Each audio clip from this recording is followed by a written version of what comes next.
Merhaba arkadaşlar, kanalımıza hoş geldiniz. Bugün sizler için iki harika oyuncumuz Ebru Şahin ve Akın Akınözü'nden yeni ve güzel paylaşımlar sizler için hazırladık.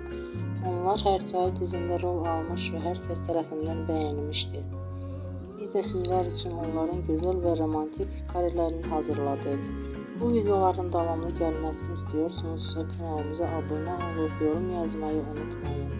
Hələlik bizden bu kadar.